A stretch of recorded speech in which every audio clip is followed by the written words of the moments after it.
Welcome to emelletv, where we talk about OCaml, script, ReasonML ecosystems, to ask silly questions, learn about great developers, and have fun with hidden type systems. I'm Gabriel, by the way, and I'm also known as Fake Nichols on the social media and everywhere. I'm co-founder of a company called Vana.app here in Brazil, where we work with the new payment system from the central bank. We use script in production and the other nice stuff. And that's basically me. Right. So I'm David. I'm from Barcelona. I work remotely for Ahrefs. I'm half building their product and half building my open source project, which is TilePPX, which you might hear of. But if you didn't, that's kind of like the the tilet components for Reason, and then brings type safety and some other niceties.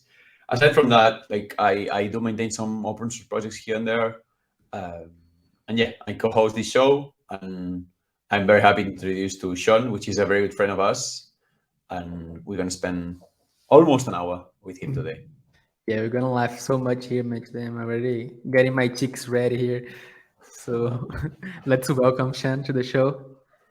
Hi there, man. Hey, folks. Thanks for having me. Hey, man. So yeah, you usually like break the glass a little bit, break the ice with some warm-up questions here and there. Sure. If someone wants to add any question here in the chat, we might retweet it or put it on the screen for sure. But before all, what can you say about yourself? Who are you, Sean? I'm just some guy. I literally had some business cards made up that said Sean Grove, some guy. No, but I work at a company called emelletv on an OCaml ReasonML code base, doing some GraphQL stuff. I've worked on developer tools for a long time. So I really care a lot about developer experience, and like mainly I dislike most programming, and I feel like it should be fundamentally better. And so I try to invest as much as possible in the easiest way possible to make that happen. And that's been a long trend. Before OCaml and Reason stuff, I worked on the ClojureScript compiler. I was heavy into the ClojureScript world, Clojure world. Worked at a company called Sauce Labs, which was automated browser testing. And I worked on, while I was there, I saw, for example, test suites that took 2 weeks to run. So you push your code and you start the test, and 2 weeks later you find out if it passed the build. And so I saw a lot of very, very painful aspects of development and cargo culting and that kind of thing. And so basically for 10 years, 11 years, been looking for better ways of developing software. Right. First question is like 2 weeks. Like what they had in there to run for more than 1 day. Well, so the challenge is if you have like a browser-based test, and this is back in 2010, 2009, 2010 right. Probably. You probably didn't. Well, one, it's very slow, just to begin with. And part of the promise of Sauce Labs was we can help you parallelize that. But then that takes actually a lot of efforts in your backend system, right? That you're actually capable of running multiple tests in parallel. And a lot of tests kind of assume this linear flow.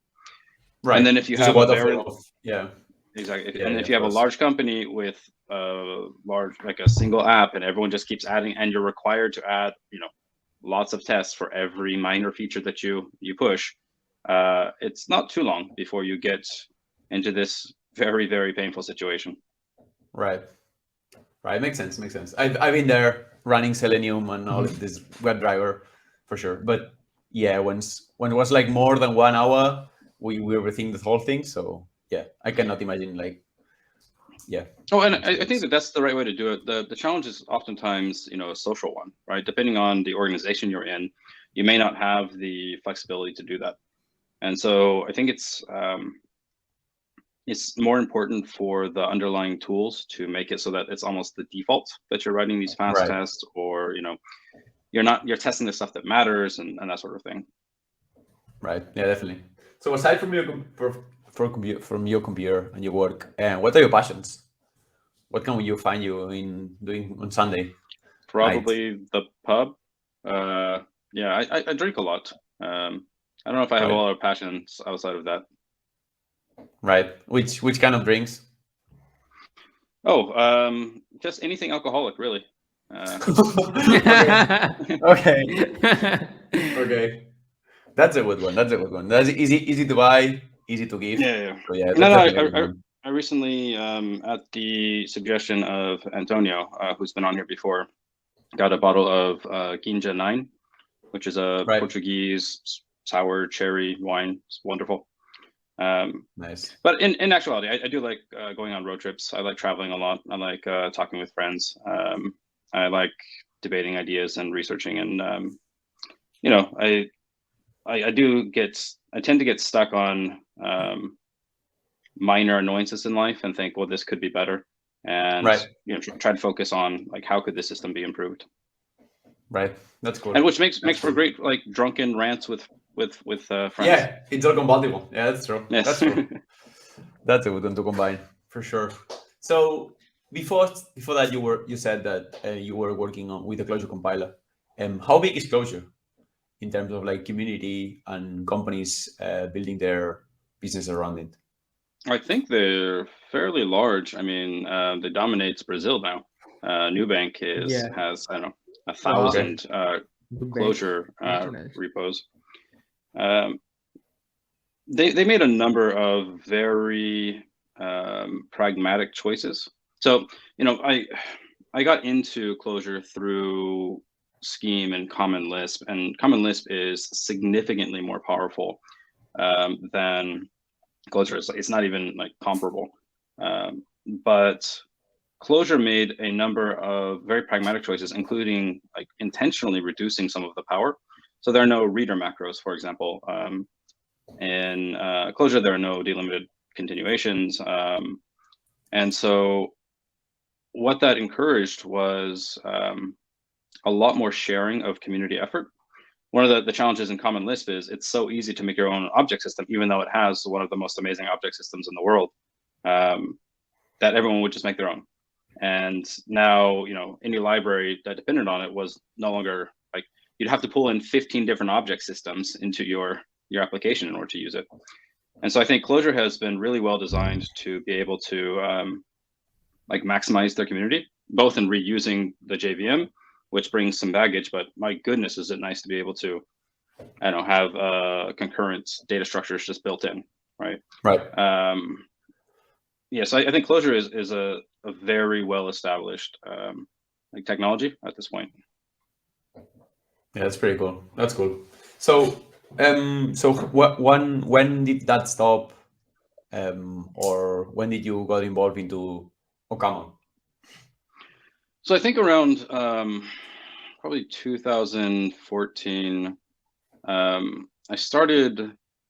I went and played with Haskell for a while, and I wasn't doing anything too serious. I built a little, you know, Battleship implementation, and the thing that struck me was, you know, it was messy. I thought I'd throw a messy code around there, and I thought the compiler is so good, right? Like it knows everything, especially compared to Clojure, where it's like you're on your own. Right. So I figured I'll go back and I'll use all of the amazing refactoring tools that must be there because the compiler knows all of this stuff, and I'll fix everything up. And when I finished, I found out there was nothing, just absolutely nothing. The developer tooling story for Haskell in 2014 was pretty bad. But the thing that I took away from that was the value of pure functions. Again, it was kind of like, if you're starting from like an extreme amount of power in Common Lisp and then like narrowing down the power through Clojure, and you get to Haskell, Haskell's like you have no power, right? Like you have, if you want IO, wrap everything in a monad. Like it's over. It's game over. Yeah. But then that had advantages, right? I felt like a physical trade-off that I was getting. And so what I wanted was to go back to Clojure. I wanted to like build a macro where I could do like annotate a function as pure, and then run a test, and it would check and say, hey, did you reference anything that was impure in here? And basically I would just, you know, annotate the standard library up, But then you get into macros, you get into other things, and you get into, I started implementing kind of an ad hoc, what's called abstract interpretation of Clojure. And it turns out most of the papers on abstract interpretation are around OCaml. And that got me into the OCaml world. And that got me into unikernels. And I stopped being productive for probably 6 months while I was just like lost in papers and hacking and whatnot. Right. But it was it was still very. I think that the dev tooling story back in 2014 for OCaml was pretty bad as well. It was also towards the tail end of something called Camel P5, which was their previous macro system, and it had been deprecated.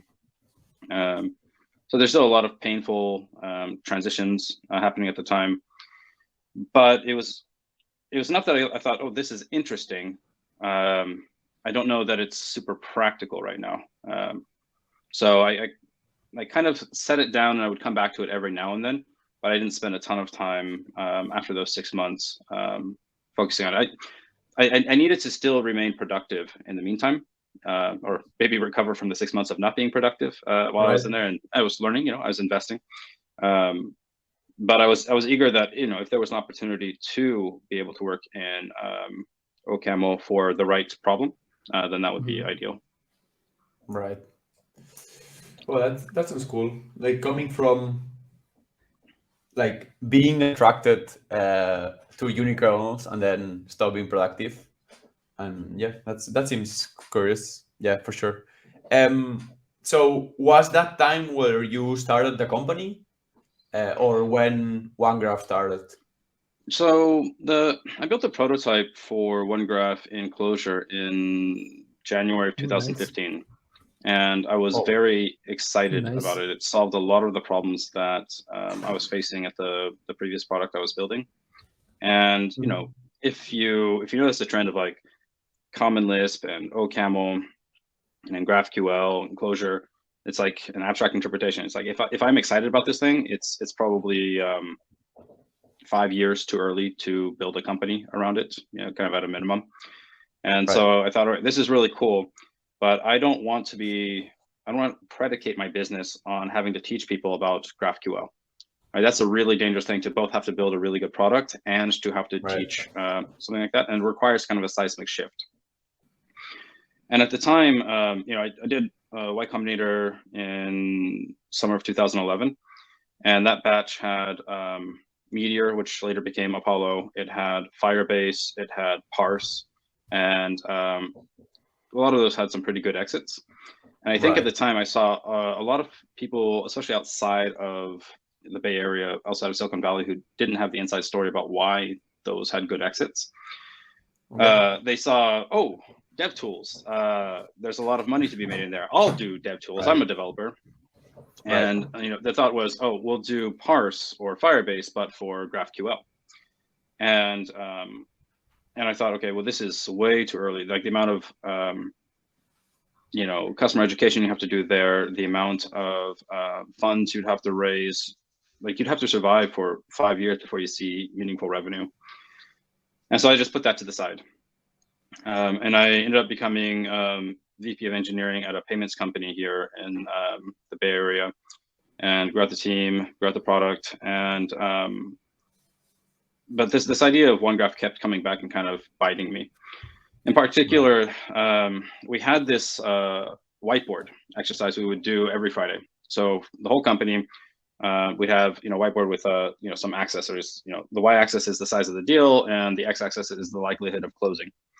And we would just go into Salesforce and plot each deal that we had there. And this just it was really valuable to just see a snapshot of where's the company right now. And but it's manual, and there's value to do it manually, but it still would be nice to have it automated. Just have a screen, right? And they said, oh, Sean, you've worked with the Salesforce API several times. Why don't you just build like a graph for that? And I was like, man, friends do not ask friends to integrate with Salesforce. That's not cool. Yeah. But really, I mean, like the thing that like bothered me about that is I could very clearly express the data that I wanted from Salesforce, right? I wanted my list of opportunities. I wanted the name, the size, and the stage. That's it. right? Like that should be a 30-minute project at most, 25 minutes of which should be me trying to figure out how to get D3 to do the graph that I want it to do, right? And so at some point I thought, all right, I'm going to do this. But I know from, having done previous startups that like you have to, there are a lot of like unpleasant things in doing startups, right? Like deeply depressing times. They're really high times too, but it's, it's a roller coaster, right? And so, you want to maximize, and the main thing that's going to kill your startup is you running out of motivation. You wake up in the morning, you're like, God, I hate this. I can't stand doing this anymore. And so I wanted to maximize all of the intrinsic motivation that I could get, right? So I wanted to make sure that every day I worked up and I had to work on the tech, I was going to be happy about that. If I had to work on sales for a while and then come back to the tech, in 3 weeks, I didn't want to think, oh my God, this is terrible, right? Like I don't know who wrote this steaming pile. And that ended up being OCaml. There were a lot of challenges with that. I actually spent the first year just nights and weekends, every night, every weekend, writing very basic, HTTP parsing libraries, HTML form parsing libraries, just stuff that like exists elsewhere. That should but exist. The thought was I did not want to have to do this after the company started because there'd be other demands, right? Like running the business. And so I wanted to be able to kind of have this web of support around me whenever I actually started. And then I could focus on all of the business priorities. It didn't quite work out like that, but I think it largely worked. About 70% of the way there. Right. So when you started, it was like what year? Because I started on OCaml for 06 or something like that, or way before that. Sorry, say that again. You started when OCaml was 06 or 02, maybe? I have no idea when I started on OCaml, but I started the OneGraph probably in January-ish of 2017, maybe December of 2016. And then I started the company. We did the YC batch of 2018 summer, so that would have been May in 2018. Right.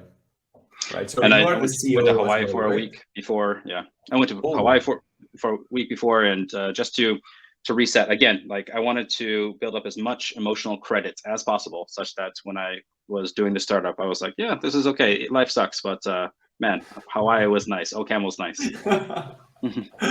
Right. So you build like the entire product in top of GraphQL, right? How's that like the betting of like putting like all your effort and business in top of like a technology that at the beginning was started by Facebook, or at least just was public, but then get evolved to like being like a huge industrial software. How do you feel about that? Of course, it's a right bet for you, but how was it at the beginning, or how it turned out? Yeah, I think it's risky. I mean, for me, like I said, I was excited about it in 2015, right? Or built the first prototype, but I didn't jump on it immediately. I didn't take the leap immediately. Again, you could see things like Meteor were really popular at the time. Famous JS, which probably most people don't remember. But there were these things that, they got millions of dollars in funding, and they didn't solve the development. They made things shinier and faster. Like you could put together a mess really fast. Was a shiny mess very fast. Right. And so I wasn't particularly interested, but they were getting a lot of funding, and GraphQL actually struck at the heart of a problem. Really well. And unfortunately, I didn't pick up Relay until much later, because Relay would have saved me a lot of pain and suffering too. But at least as a non front end person, GraphQL was really, really good. the question was there going to be enough market movement to actually build a business on top of it? And Right. so around, my prediction was 2020 would be the year to actually start OneGraph. But Daniel was at Facebook at the time. He was working on the Relay team at the time, and he was ready to leave. And so we basically structured the company to be able to go without any revenue for like 3 years. Okay. In order to, meaning, structure the company, salaries, raising funds, the things that we would invest in terms of open source versus product, so that we could be there to catch the wave. And it turned out well, but it was a big risk. It was a risk I was willing to take at the time, but it was like the time horizon was the question mark, not whether or not it would actually land. Right. And Because in business, like being early is the same as being wrong. So I was trying to avoid that. Right, because at that time, maybe like there were a lot of companies building on top of GraphQL, right? I remember Gatsby, of course Apollo, and they're like all of them they were like blindly on GraphQL as well. So yeah, but I mean Gatsby originally wasn't GraphQL. They switched over at some point. So I think that was a big win. Well, in terms of some. At the time, again, they're still pretty small, but some team bigger than me saying, "Hey, this seems like a really good bet. We're gonna go all in." Right. So you said that you write like OCaml with GraphQL, but then you see it fit it perfectly. So what's the story with GraphQL and OCaml together? I see that GraphQL is this schema that it needs to be typed. So how that works with OCaml? Yeah, so I think there are two sides, right? One is, even before you think about OCaml, it's like if you're consuming an API, one of the most painful things is that the docs tend to lie, like almost without exception, right? The docs are just wrong. And so having some typed API that you can actually rely on is great, even if you're just like a JavaScript developer and you hate types with a passion, or you're a Clojure developer and you'd rather throw your laptop out the window than hear about Henley Milner. But then if you are programming in something like OCaml, a typed language, then it is incredibly difficult, because everything is about consuming APIs these days. Mm-hmm. And if everything that you have to consume is an untyped bag of JSON, then it slows down your progress so much. So I thought, GraphQL, here's a way where we can actually enable the OCamls of the world, the Haskells of the world, to actually be useful, right? Like to a much wider segment of people who are not willing to type every API manually. So for me, I thought GraphQL was actually key to unlocking a lot of the potential of these typed systems. And then on the other hand, how are you going to build that? If you're talking about building very, very large asynchronous APIs, you end up with a problem. One of the problems I had in Clojure is we wrote a serialization library, and we would serialize structures to the database and blob somewhere. But I'm not a very good programmer, and so oftentimes I would serialize it twice just to be really serialized. Really want to be sure about that. But then serialize it. Yeah, but then you deserialize it, and you get back the serial. You need to deserialize it one more time, and so you have that, or you have nils, or you have something's an asynchronous project, what I found was, instead of spending my time kind of focusing on all of the challenges of like the domain, I was focused on a lot of the implementation challenges that I thought really, to be honest, I was never going to be able to capture, right? Like the scale of those problems grows much more quickly than my ability to handle them. And so OCaml GraphQL server was a really great way of being able to lock in the assumptions. And I thought of it as like, I'm taking notes of my implementation along the way as I'm building up the schema. And if I need to make an IO or I need to call into the database, then there's a note there. And so, and the OCaml compiler is going to be checking my notes throughout the process. And I would not say GraphQL server is perfect at all. There are lots and lots of challenges with it. But I would have really struggled to build anything like OneGraph, I think, without it. Right. Yeah, that makes sense. I can imagine like that GraphQL helps with the tooling of OCaml, basically. Well, not the tooling, just the compiler. Where like a REST API, you would struggle. You would just try to go to JSON schema or try to go to Swagger, try to just like look for the same solution somewhere else. Yeah, well, you'd go to both of those things, and then you'd go through all of the work of figuring out how to get it into OCaml, and then you'd find out that actually it was like 40% wrong. Yeah, that makes sense. That makes sense. Someone in the chat said like how does the wild ecosystem of OCaml or Reason at the beginning? We didn't arrive to Reason yet in the kind of like the timeline, but how was hiring someone from Facebook and then saying, hey, we want to use this. How do you evolve technically?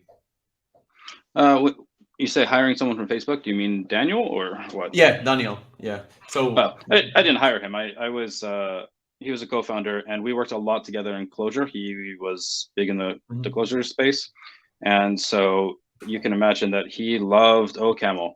My goodness, was he excited about no REPL and lots of types and everything like that. Now, it was very challenging to get him to choose it. And then on top of that, again, I mean, to the questions point, in Clojure, you have the JVM. You have an incredible ecosystem to be able to use. You have great, build tools. And in OCaml, especially at the time, the build tools were horrific. The OCaml package manager, for example, at the time, the V1, whenever you take a list of dependencies and you have transitive dependencies, you need to resolve, and find some common versions of these different packages. It's dependency resolution, constraint solving, and OPAM V1 allows you to swap out. OCaml has modules. Why don't we make the constraint solver modular and swappable? And so you could swap out the implementation. It shipped with one, but then they recommended that you install another one. So what this meant was almost inevitably, everyone would end up with different versions of the dependencies, and stuff just wouldn't compile, and you couldn't figure out why. Right. So that, I would say, affected it negatively. Most of the packages that most of the packages that we used, they're kind of, not many of them are production quality. Not many of them are used in production. That affects it negatively. A lot of them are just missing, so we had to build it ourselves. So it was a very it was a gamble.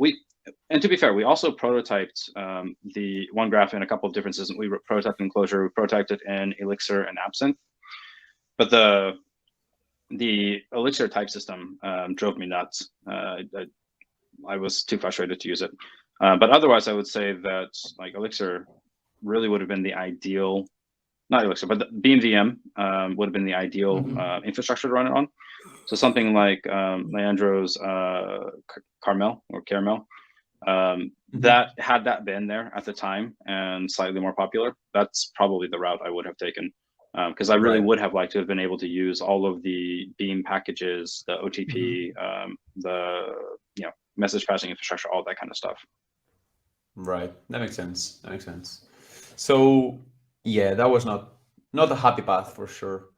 So how did you get involved in Reason? Like, as far as I know, you deploy some Reason native, as we call it. So when or how did that happen? Well, I met with Jordan Walk in Red Rock in Mountain View, just to talk about Common ML, which was his tooling system around that, a reasonable build system and package manager and that kind of stuff. He was starting to try to herd the cats, at least wrangle the cats in a little bit. And somehow I ended up hearing about Reason through that, and I especially liked reformat. I thought reformat was brilliant. Right. It's like I actually had worked on this project beforehand in Clojure to do a syntax-aware diff of changes, which someone else ended up doing years later, much better than I did. But I hated. You have like formatting rules in code bases, and they're like, oh, you're off by like 3 spaces. Please update your PR.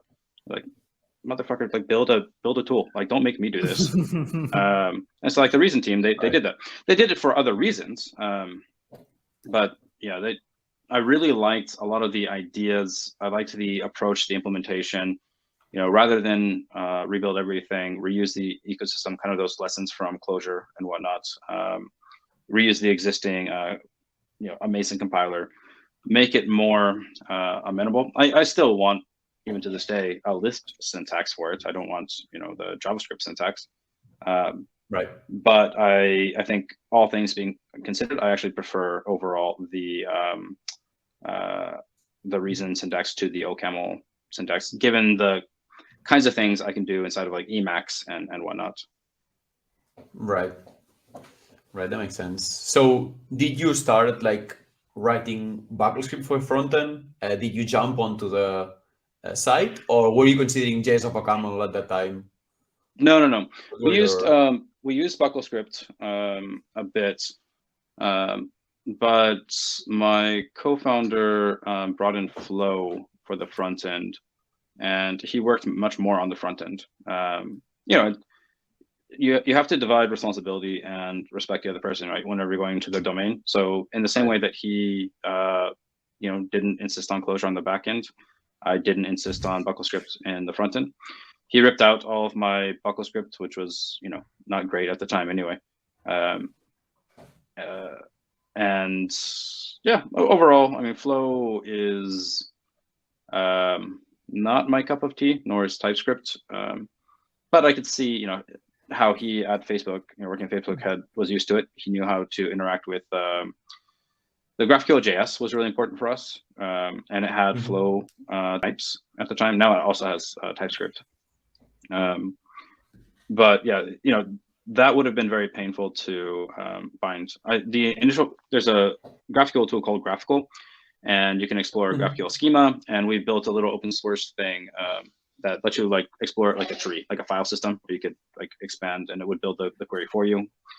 And I wrote the first version in BuckleScript, and he went in and rewrote it in Flow, and it was significantly more type safe in Flow than it was in BuckleScript, because there weren't all the mismatched types assumptions between BuckleScript and GraphQL JS's stuff. Right. So I think today, if we could get someone to write GraphQL JS rescript binding, and we were starting over, I would push harder for that. But at the time, because the experience is just so nice in rescript, it's so nice, especially with rescript relay. Just it's painful to use anything else. But at the time, again, you have to divide and conquer. You're making compromises and trying to move fast. Right, definitely. So now you arrive to like, I don't know, 3 years later from what we're talking now. You were hired by Netlify, or they bought you, or you combined with them recently, like, I don't know, 2 weeks ago. So first of all, how stressful is being the CEO and being like in negotiations and all of this? It's one of those parts, I was talking about the deeply depressing parts. That's one of them. Right. Dealing with a team of 12 lawyers is, it's challenging. Right. So yeah, now the shiny parts, I guess, but no, maybe not so shiny, but good at least. Why the combination of the two companies? Why inside Netlify? Yeah, so our ideal would have been to have them as a customer rather than through an acquisition. But the CEO, I've known the CEO for a couple of years, and he approached and I kept telling him like, hey, we should be your GraphQL API. We should do this, we should do that. And earlier this year, he approached us and said, hey, we're thinking about a thing. We'd like to work with you on it and see, what we can get done. And we ended up putting out a prototype, in a few weeks. And to be honest, it did things that I've actually never seen before, that I'm pretty excited about launching. And I think it was, it actually became clear that this would be so core to a company that it would be very risky to outsource it. And so that put me in this interesting position as a CEO of like getting our first 10 customers might be another 3 years, or 3 like major or 10 major customers, right? Right. The nature of the conversations had changed. We were approached by several public companies in 2020 that they wanted to outsource stuff to us. They wanted to partner with us. They wanted to buy our service. And until they found out that we were 2 people, because our initial strategy had been, we need to time the market. We need to be able to go a long time without revenue. So what we're going to do is we'll build some open source stuff. We'll give talks. We'll build out OneGraph as well and find our YC customers and that kind of thing, which was how we managed to survive. But we would then take that open source software and we would go to all the big projects, go to Gatsby, GitHub, AWS, and say, hey, we will implement this in your system for you. Like, let's drop the npm package in, we'll do the engineering work for you, and we'll write a blog post about how great it is and how much you care about developer tooling and whatnot. And for them, they're like, oh, that's great, right? Like, we really want this feature. Oh, and it's free content. Wonderful. But that meant we got to write the blog post. And so they would always mention OneGraph somewhere along there. And my strategy was, I wanted anywhere that you had heard about OneGraph. So even in Apollo clients, we put in our Explorer and the dev tools and whatnot. So anywhere you heard about GraphQL, you should, within a few sentences, hear about OneGraph. And so that way, like, there was the sense of like, I'm not sure, because it takes, 5 times of hearing about something before you remember it and before you even think to look it up.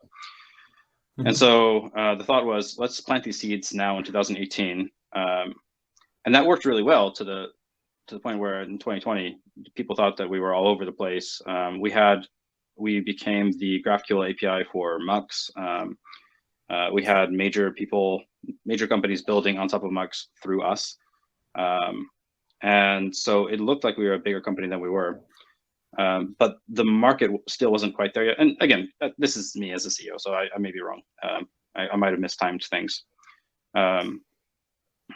And so we thought as well, do we want to wait 3 years and take some risks on that? Or would we rather go much faster and make this a core part of basically Netlify 2.0, right? It's Netlify, but every site has a /graph on it. Right. And all of the stuff that we can do with that. Also, as an aside, we are terrible at marketing. We would build stuff. Daniel, we have by far the world's most advanced Salesforce API compiler.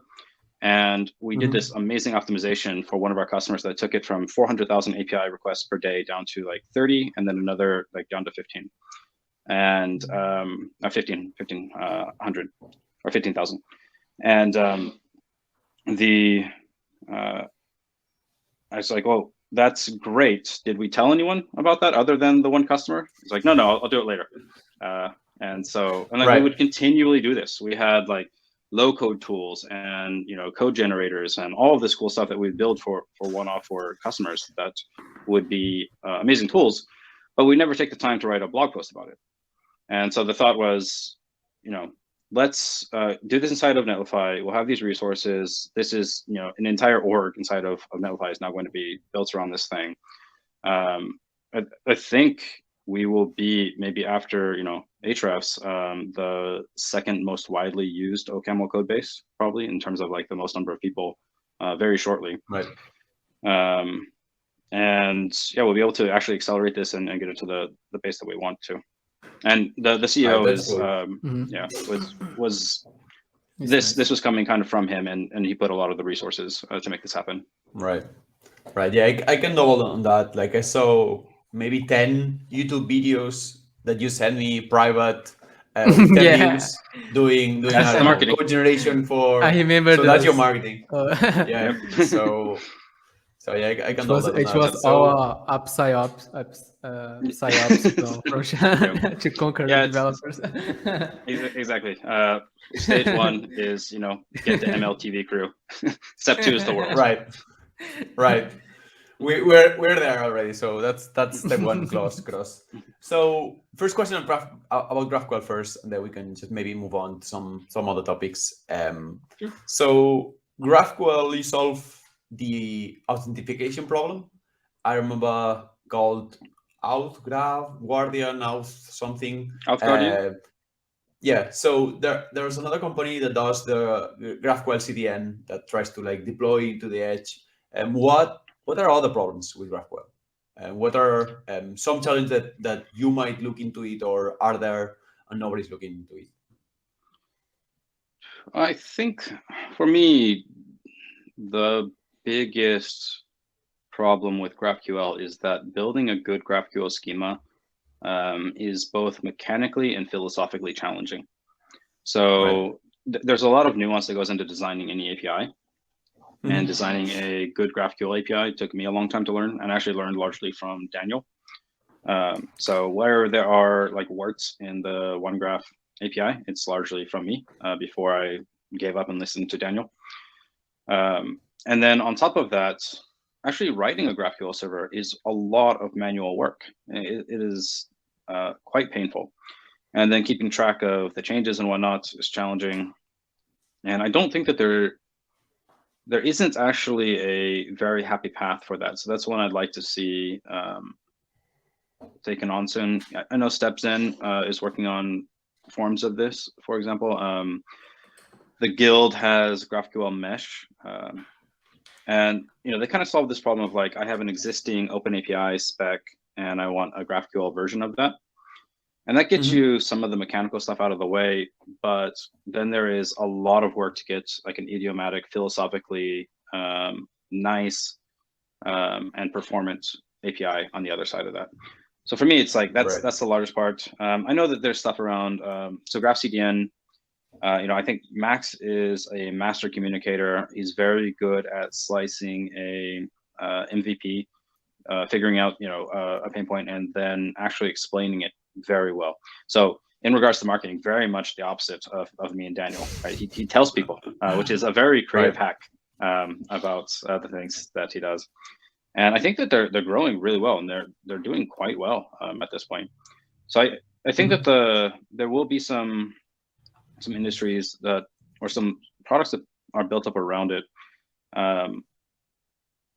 But yeah, I think for right now there's still like a lot of fundamental I want a GraphQL API. How do I get there? Hasura is a really good one. PostGraphQL also really good, but that doesn't work for everyone. Right.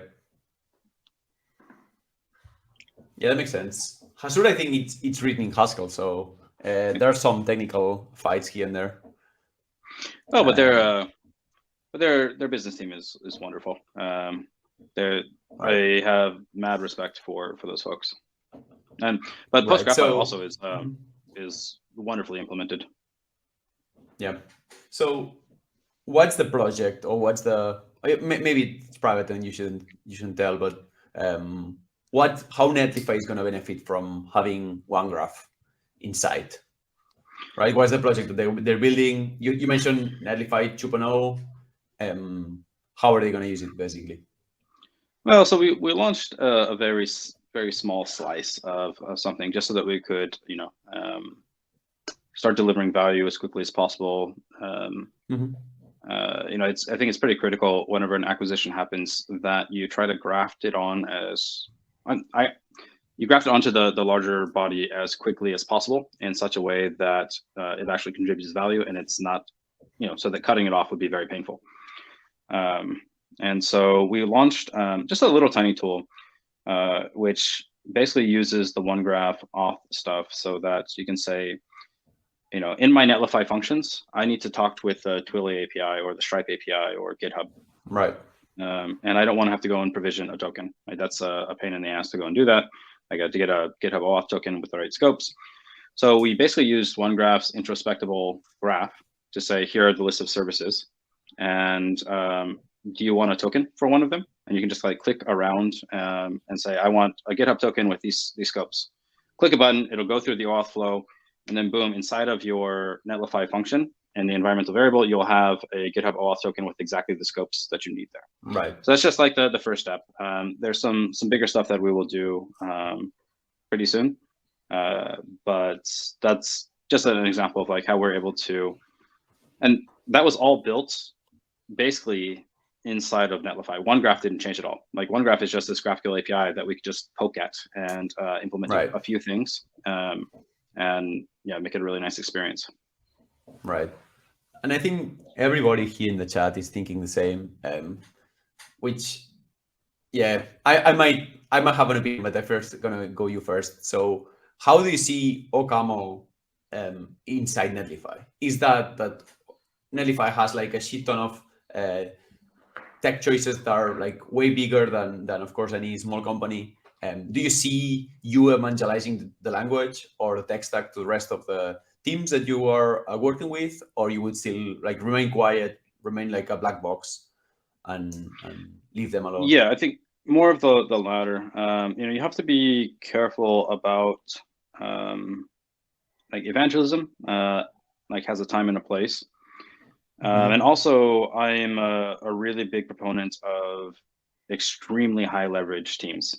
I would like with a very small team to be outputting as much as the rest of the company.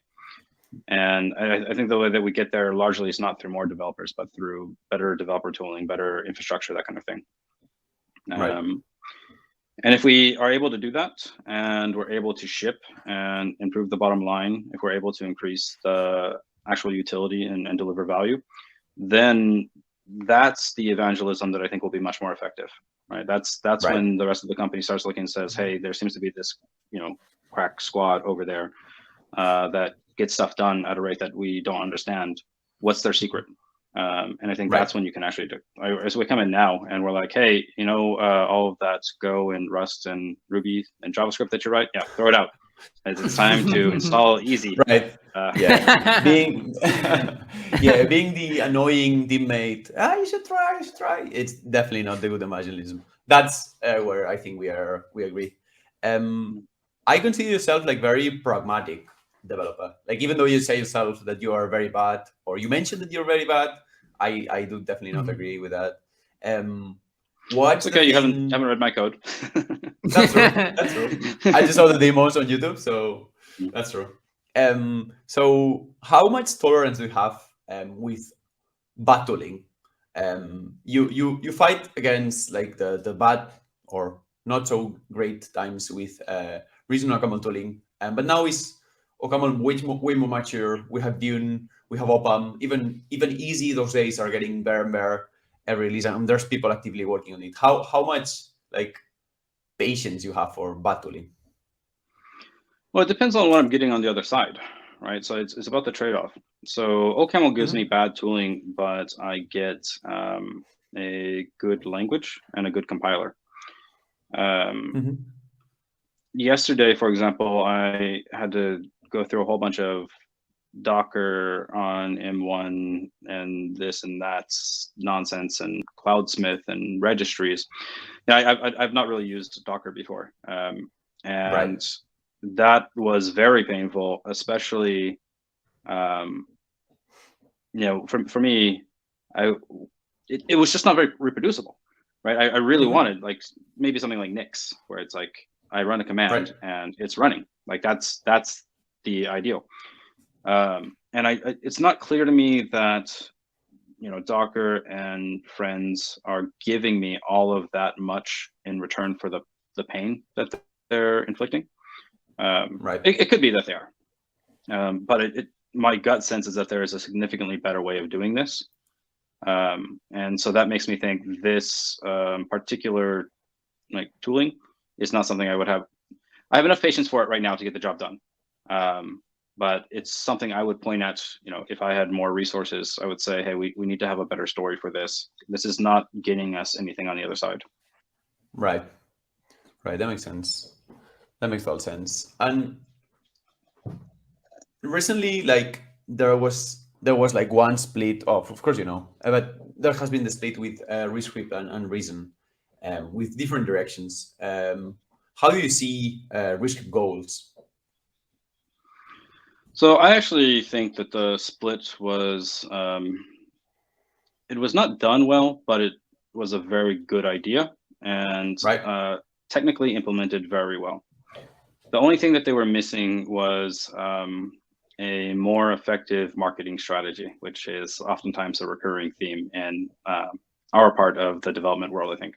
OCaml people, anyone who has written OCaml, the problem is, I think, the compiler has like this infectious nature where it sucks any ability to like market out from the developer. Right. Yeah. So, naturally they fell prey to that. But I think the stuff that Patrick has been doing is incredibly useful. The output has never been better. In fact, I randomly found a gist I made like 2 years ago, maybe 3 years ago. And it had the output of buckle script. And I said, it'd be really nice if it actually was able to do this. It'd be really tough, but it'd be nice and really, really tough to do this version. But wow, look how nice this would be. And I went and I looked at the original inputs and the output from ReScript now, and it's pretty much the last version now.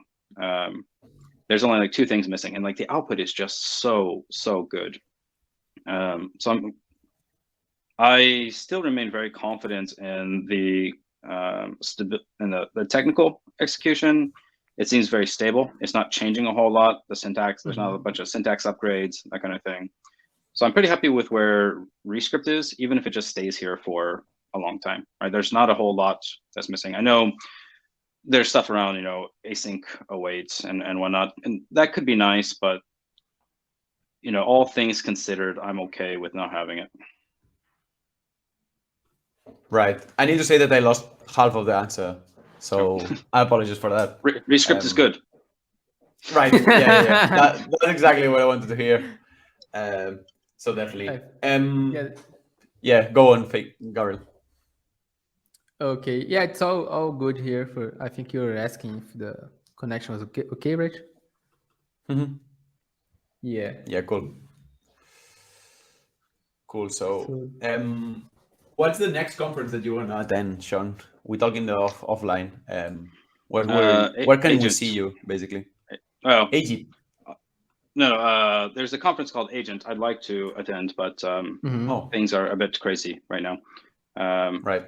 And also the bigger challenge is I don't have an invite, so I keep harassing.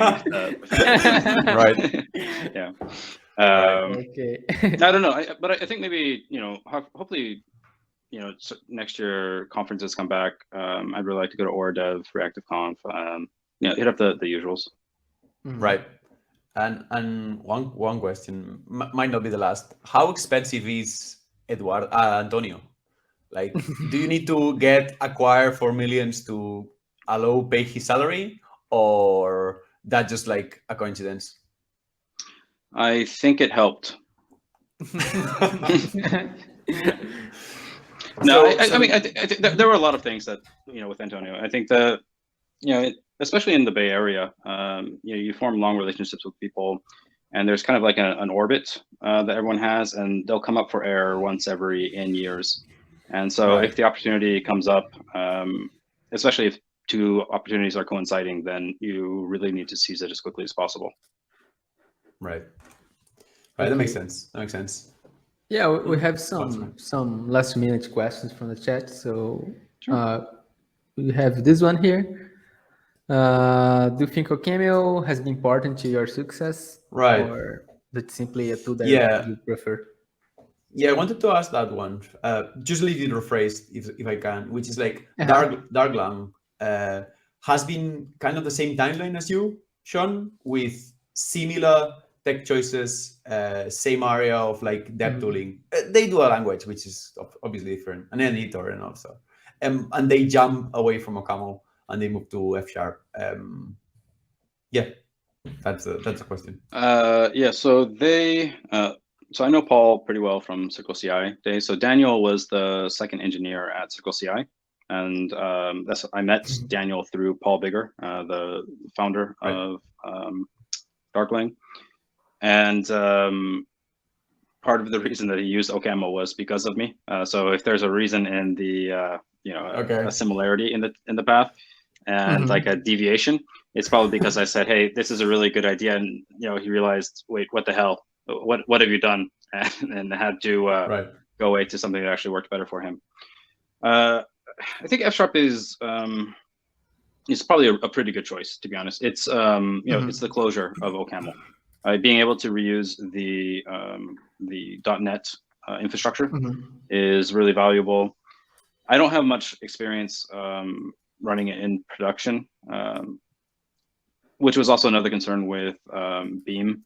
One of the stories, at Facebook, they would have services written in Erlang, and they would work great, and then they would suddenly like slow down and be terrible, and they'd spend months trying to figure it out, and then they'd get the person who knew about the Beam VM really well, and he'd come in and he'd change like 3 lines in the config file, and it'd be great again. It's kind of like there's a lot of domain knowledge about running a .NET application in production at scale that I wasn't sure about.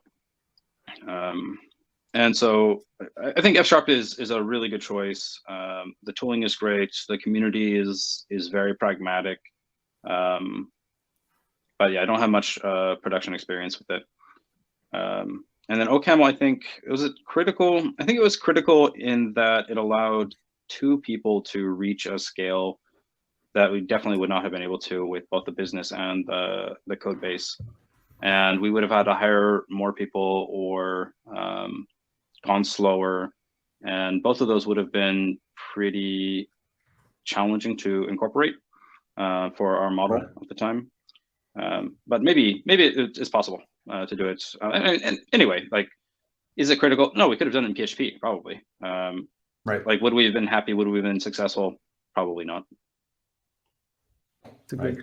So now your team, it's only 3, right? Yeah, exactly. Let's see. It's me, Daniel, Antonio. We have another hire that will start halfway through next year, and possibly 2 to 3 more people. And then I think so. I think the maximum is we're looking at maybe 9 people by the end of next year. Right. So did you hire a manager, a marketing person already?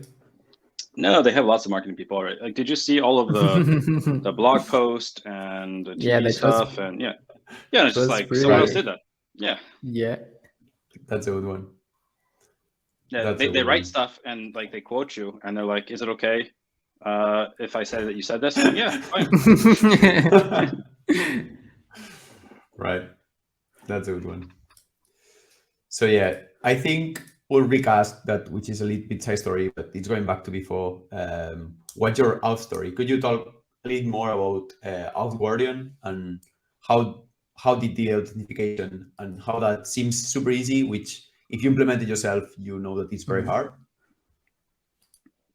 Yeah, I think that this Ulrich's probably asking more on the implementation side of like how we handle OAuth clients and that kind of thing. And I'm happy to also talk about Auth Guardian and auth in general for APIs. But we use quite a bit of Ulrich's code actually for generating our JWTs or JOTs and JWKs. I don't know if those are like JOCs or something. But yeah, it's been very nice. One of the challenging points that we have though is like we've got things relatively refined where we can add in a new OAuth client in 20 minutes. Like basically go in, edit the code, push to production, takes 10 minutes to build and deploy, and it's there. But with OIDC, which I believe is a superset of the OAuth spec to include some much needed clarity around how to like automate a OAuth client, we could probably automate the vast majority of it, and that would be very, very nice. In fact, we are looking at how to do that fairly soon. So it depends on some of the priorities. Like we have a few things that we're trying to launch, and so that one may take a back burner. It depends. And then for Auth Guardian, the idea was, a lot of the access to APIs is guarded by effectively metadata, right? It's like, should you have access to this data? Should you be allowed to do this effect?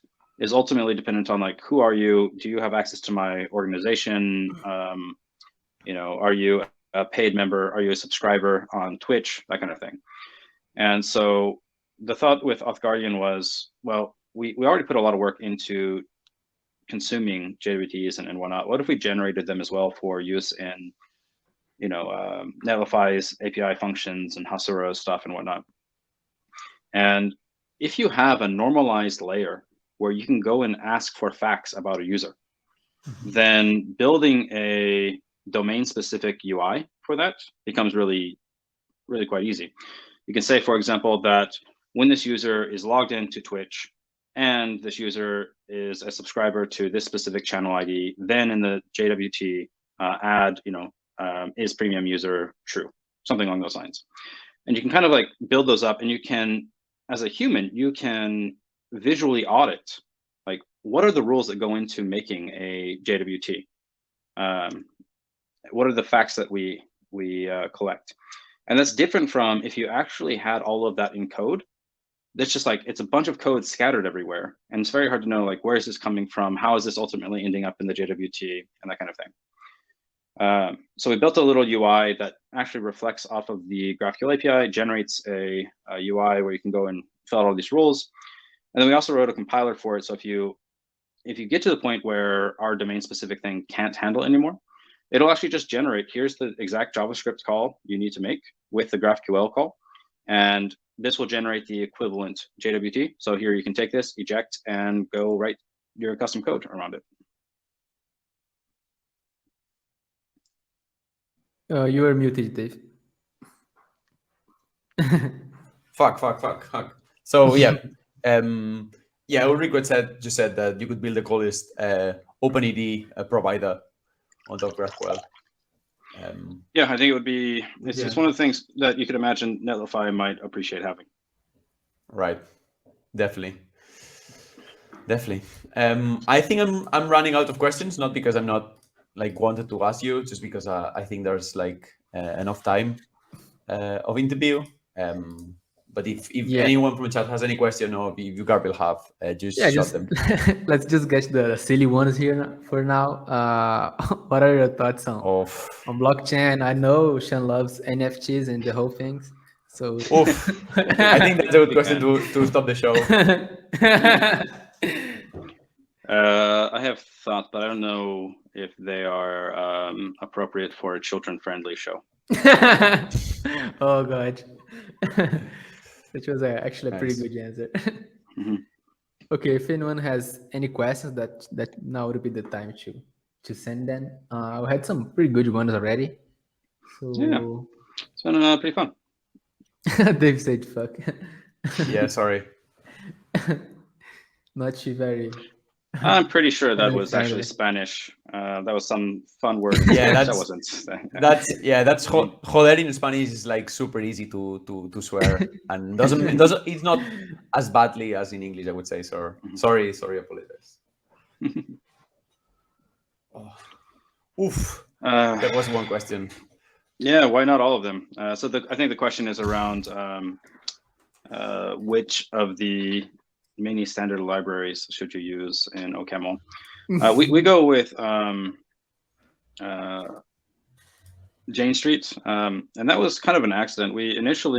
I was hoping to be able to deploy to Mirage unikernels initially, but the day before we launched, we were written in LWT and whatnot, and co-HTTP. We launched a tool called Siege, which does HTTP load testing, and it actually seg faulted the server. which you're not really supposed to be able to do in OCaml.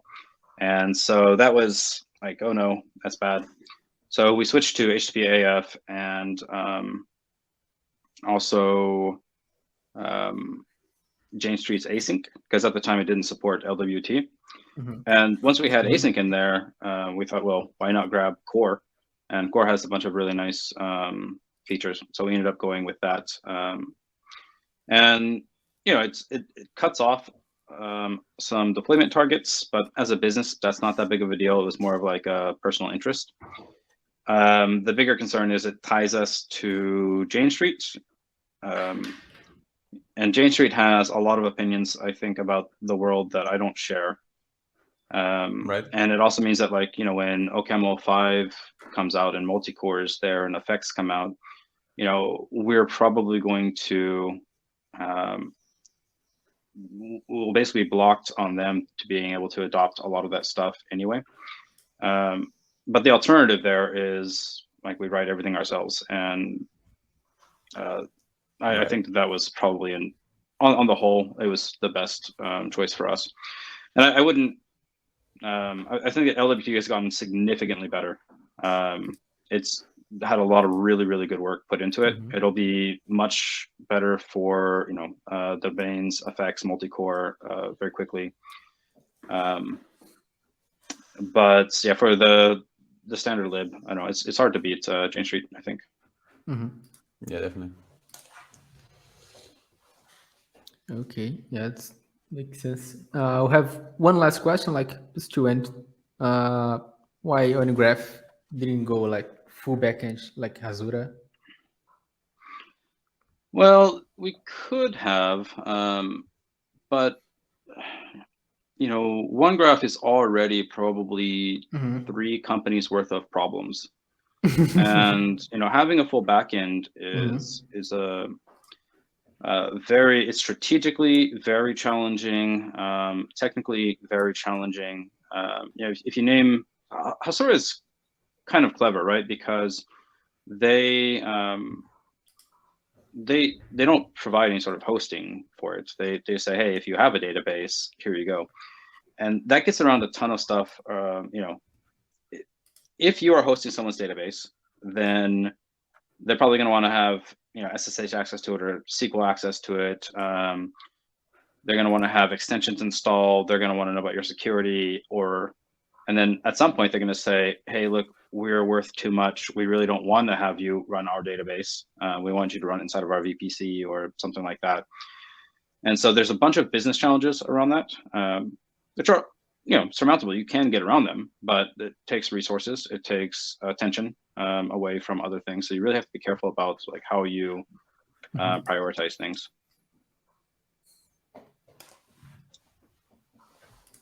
That's nice. Do you have anything to add, Dave? Or yeah, I don't think I have anything. I think Sean is a perfect speaker. Yeah, of the like show. So it was pretty good. Like great topics, great questions. It's pretty cool. Yeah, thanks for having me on. It was fun. Yeah, I feel like thanks everyone for coming. Yeah. It was pretty amazing. Sean's a great guest, or a terrible one, like Antonio said. And I think everyone's questions were answered. The show will be recorded and will be published soon to YouTube. So see you there. Thanks everyone for coming. Thanks, Sean, for your time. And see everyone on the next one. Cheers. See you guys. Bye. Bye. Bye. Okay.